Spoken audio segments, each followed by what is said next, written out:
using your emotional intelligence for better overall performance. Let's get one thing clear.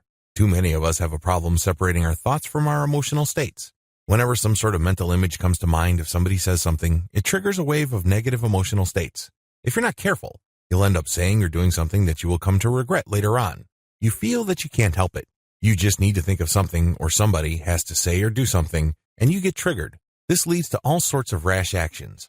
Chances are, if you're like most other people, you don't like this, or at least you shouldn't. This all boils down to an improper analysis of whatever it is that triggered you. It doesn't matter whether it's a thought or a word somebody said or something that they did, you improperly analyze it and you come up with hasty conclusions, and oftentimes these lead to something that you would regret. Emotional intelligence enables you to get out from this trap, using emotions to your advantage. The first thing that you need to do is understand your emotional responses. This is important.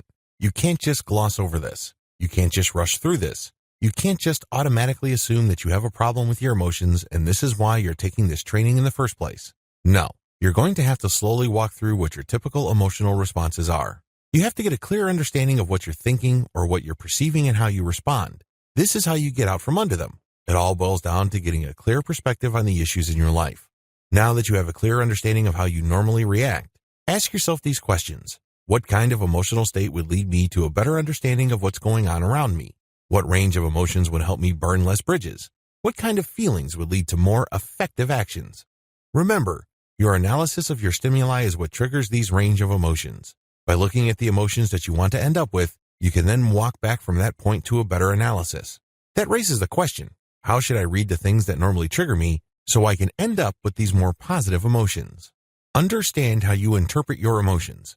You have to take control of how you analyze the things that are happening around you. Now, this is easier said than done, especially if you tend to react habitually. Still, it can be done.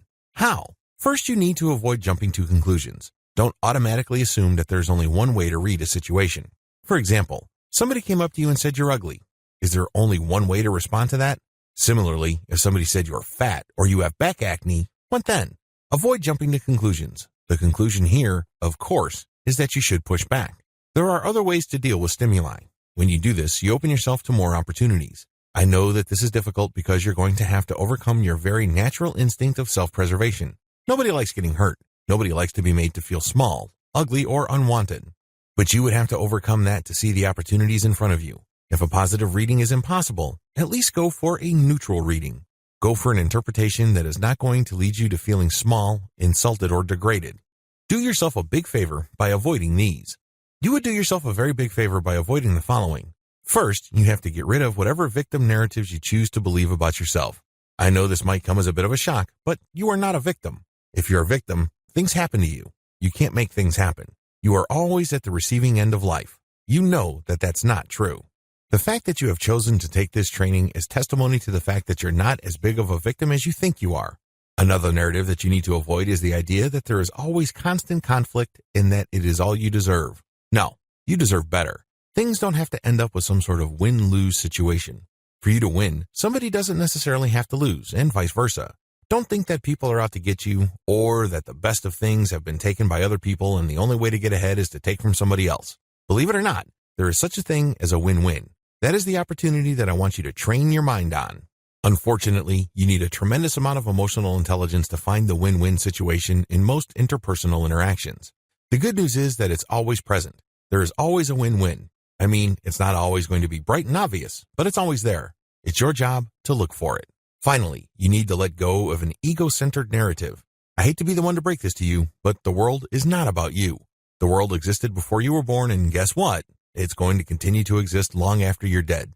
A little bit of selflessness enables you to see a bigger picture. That bigger picture is not all about your emotions, how you feel small, how you were abused, and how you were made to feel embarrassed. It's something bigger than that. The more you identify with something that is bigger than you, the more you grow up emotionally. All of these narratives that you need to avoid also present perfect opportunities for you to increase your emotional intelligence. The more you work to avoid these narratives and dismantle them in your mind and heart, the more progress you make in becoming a more emotionally mature person.